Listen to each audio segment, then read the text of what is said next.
Assalamu alaikum everyone. Today we are starting our next topic, nucleic acid. First of all ये कि nucleic acid होता क्या है।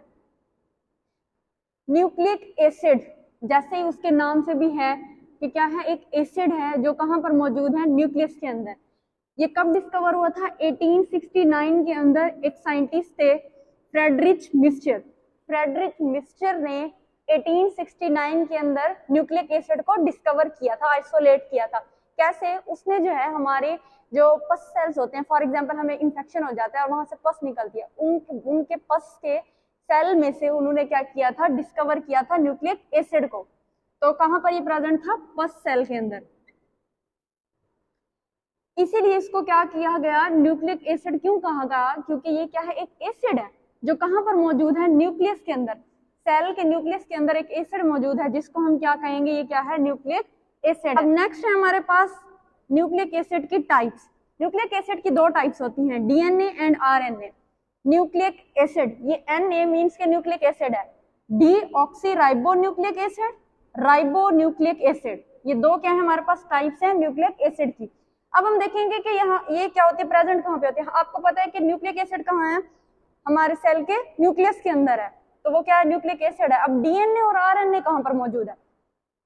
DNA जो है बेसिकली प्रेजेंट होता है हमारे जो न्यूक्लियस है, न्यूक्लियस के अंदर क्रोमोसोम्स के ऊपर हमारे पास क्या मौजूद है, डीएनए मौजूद है। इसके अलावा ये माइटोकॉन्ड्रिया और क्लोरोप्लास्ट में भी होगा। कैसे? फॉर एग्जांपल ये हमारे पास सेल है, अब सेल के अंदर क्या है, न्यूक्लियस है, न्यूक्लियस के अंदर क्या है, क्रोमोसोम है। अब क्रोमोसोम के ऊपर हमारे पास क्या मौजूद है, डीएनए मौजूद है।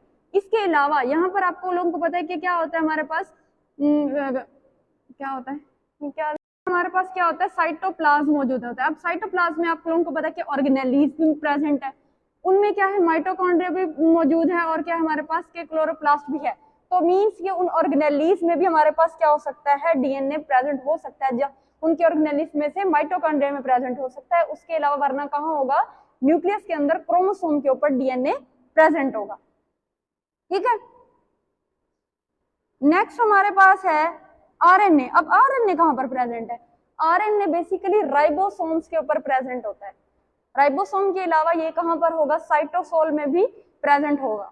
मींस के उनके ऑर्गेनेलीज में ही ये क्या प्रेजेंट है, आरएनए प्रेजेंट है। क्या कहा कि आरएनए जो है वो कहां पर, साइटोसोल में भी होता है और राइबोसोम में भी होता है। साइटोसोल क्या होता है, हमारी मतलब जो सेल है हमारे पास, इसके अंदर ही क्या होगा कि कंपार्टमेंट्स बने होंगे, जैसे कि माइटोकॉन्ड्रिया के बने होते हैं कि वो अलग-अलग कर देता है, लिक्विड को सेपरेट कर देता है, कंपार्टमेंट्स बना देता है। वैसे ही क्या होंगे, साइटोसोल के कंपार्टमेंट्स मौजूद होंगे जहां पर हमारे पास क्या है, आरएनए प्रेजेंट होगा। अब ये हमने क्या पढ़ा है, न्यूक्लिक एसिड पढ़ा कि कब हुआ, 1869 के अंदर डिस्कवर हुआ, फ्रेडरिक मिक्सचर ने किया था। कहाँ से किया, पस सेल से किया, क्योंकि एक एसिड था और न्यूक्लियस भी प्रेजेंट था, इसलिए इसको न्यूक्लिक एसिड का नाम दिया गया। दो टाइप्स हैं इसकी, डीएनए एंड आरएनए। डीएनए कहां पर होगा, क्रोमोसोम्स में प्रेजेंट होगा, वैसे ही माइटोकॉन्ड्रिया में भी हो सकता है। इसके अलावा आरएनए साइटोसोल और राइबोसोम्स के अंदर प्रेजेंट होगा। अब नेक्स्ट हमारे पास है न्यूक्लियोटाइड्स। न्यूक्लियोटाइड्स क्या होते हैं? अब ये हमारे पास जो न्यूक्लिक एसिड है, ये किसी चीज से तो बना ही होगा, मतलब कोई भी चीज है उसका क्या होता है, पॉलीमर्स तो होता है। ये न्यूक्लिक एसिड है, ये कैसे बना, न्यूक्लियोटाइड्स से मिलकर बना है। मींस के न्यूक्लियोटाइड्स के यूनिट्स मिले और क्या बना हमारे पास, न्यूक्लिक एसिड बना। ये क्या है, बिल्डिंग ब्लॉक्स।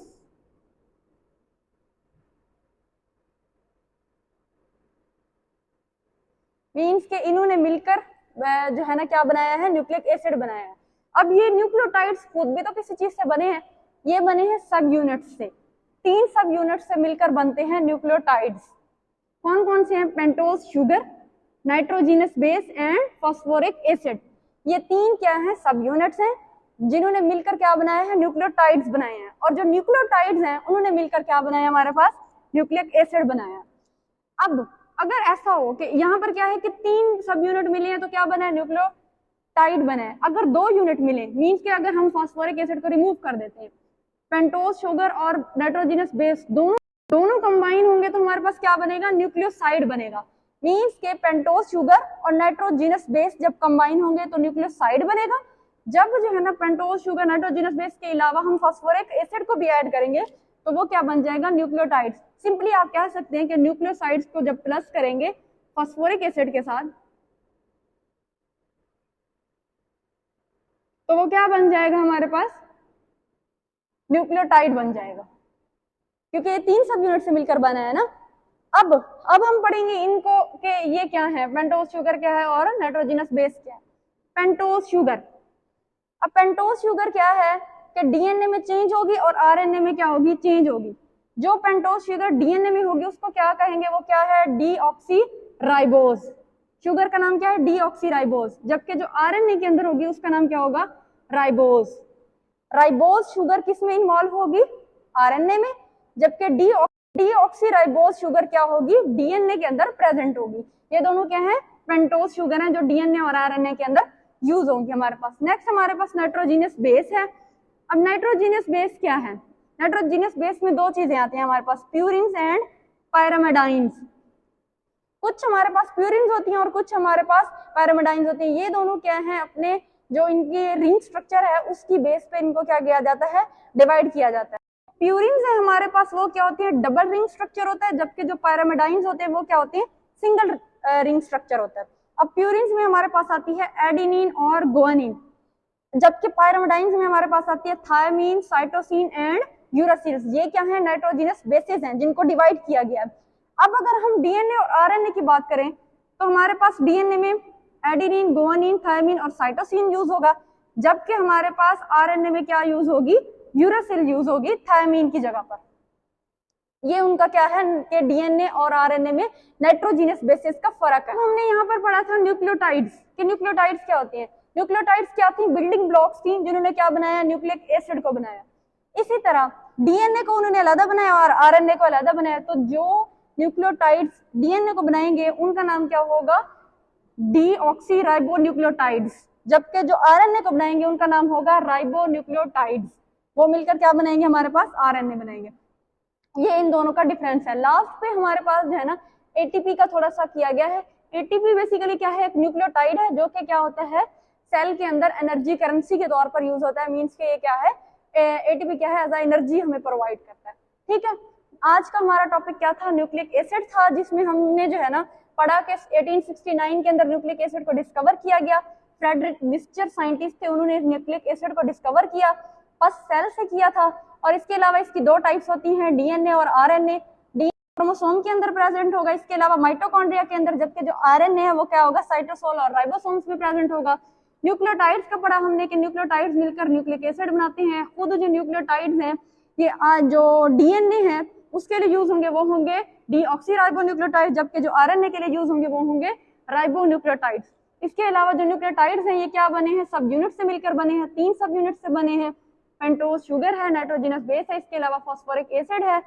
अगर जो है फास्फोरिक एसिड को रिमूव कर दिया जाए, पेंटोज शुगर और नाइट्रोजनस बेस कंबाइन हो तो वो क्या बना देंगे, हमारे पास न्यूक्लियोसाइड्स बना देंगी। जब इनको फास्फोरिक एसिड के साथ मिलाएंगे तो वो क्या बन जाएगा, हमारे पास न्यूक्लियोटाइड्स आ जाएगा। इसके अलावा हमने पढ़ा कि जो पेंटोज शुगर है जो डीएनए के अंदर होती है वो होती है डीऑक्सीराइबोज शुगर, जबकि जो आरएनए के अंदर होती है वो कौन सी होती है, राइबोज शुगर होती है। नाइट्रोजीनियस बेसिस में हमने पढ़ा कि 2 तरह की होती है, प्यूरिन्स होती हैं और पायरामिडाइंस होती हैं। प्यूरिन्स में हमारे पास एडेनिन और गुआनिन होता है, जबकि पायरामिडाइंस में हमारे पास थायमीन, साइटोसिन और यूरासिल होता है। जो यूरासिल है वो आरएनए के अंदर यूज होगा, बाकी जो है ना हमारे पास डीएनए में यूज होंगे, ये थायमीन की जगह पर। तो ये सब हमारा जो है टॉपिक था। लास्ट में हमने एटीपी का पढ़ा कि वो एक न्यूक्लियोटाइड है जो क्या होता है, सेल के अंदर एनर्जी करेंसी के तौर पर यूज होता है। ये आज का हमारा टॉपिक था। नेक्स्ट हम पढ़ेंगे इन्हीं की ही दोनों जो मेजर टाइप्स हैं, डीएनए एंड आरएनए, इनको जो है ना हम मजीद एक्सप्लेन करेंगे और इनकी मजीद टाइप्स को डिस्कस करेंगे। अगर आप लोगों को वीडियो अच्छी लगी है तो लाइक कर दें, न्यू वीडियोस के लिए चैनल को सब्सक्राइब कर दें, अपने फ्रेंड्स के साथ भी शेयर करें। Thank you so much. Allah.